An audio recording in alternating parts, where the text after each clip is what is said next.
Mom, this is such a cute house. Oh yeah, I think I heard a story about the man who used to live here. His name was like Joseph Schlosser or something. Oh, can you tell me more about it? Well, I heard that he had like a matrimonial service in the year 1896 in Wadsworth, Illinois. He then continued to run his business in Grays Lake from 1912 to his death in 1944. His daughter later took on the business for a few years after his death. Within this time frame, his business caused 3 murders and allowed the Grays Lake Post Office to be one of the only local post offices to stay open during the Great Depression. He did go to Chicago to visit the World's Fair a few years before he started the service, and there were lots of matrimonial agencies in Chicago, and so maybe that gave him the idea for the agency. Joseph was born in 1866 to Peter and Magdalena Schlosser, who were both basket weavers. Both of his brothers followed their parents in their footsteps. However, Joseph took a different path. In 1896, he opened a matrimonial service in Wadsworth and eventually moved the business to Chicago in 1900. This is when he met his wife Dora. During his time in Chicago, similar businesses were very common. As more matrimonial services started to open, the city of Chicago decided to pass a law making this illegal, which prompted Joseph to move to Grays Lake. Joseph made sure to keep his business at a low profile to avoid legal issues. Joseph's motto for his business was, "Love is the shortest road to happiness," and in his ads he claimed that he had over 10,000 pretty, respectable, and wealthy ladies and honorable gentlemen that would be anxious to marry. Not only did he put his ads in newspapers sold around the country, but around the world.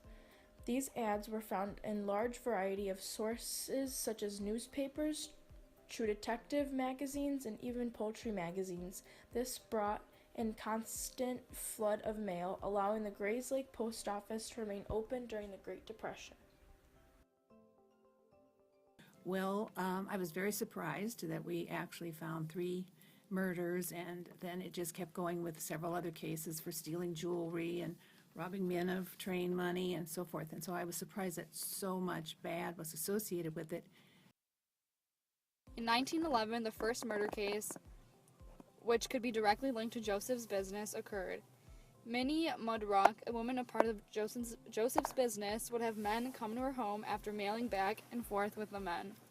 The neighbors of Minnie claimed that they would see men visit, but they would never come back out of the house. One day, Minnie and her boyfriend were arrested after they told the police they had been gone for a week and returned to smell a bad odor and found a dead body buried in their onion patch. They ended up blaming one another and were acquitted. 2 years later, another murder had occurred through Joseph's business. Scott Mausall, who was under the names James Altron, wrote a letter to Anna St. John. Through the exchange of these letters, they decided to meet in Grand Rapids, Michigan. During the summer, only a few months later, on September 19th, they got married. A few days after their wedding, on September 22nd, they went into the woods for a picnic, and he unexpectedly shot her in the head. He covered her face with a paper plate and buried her deep into the woods.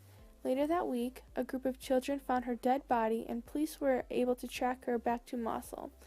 He was then sentenced to life in prison, and it was later discovered that he had murdered his son and 2 sisters.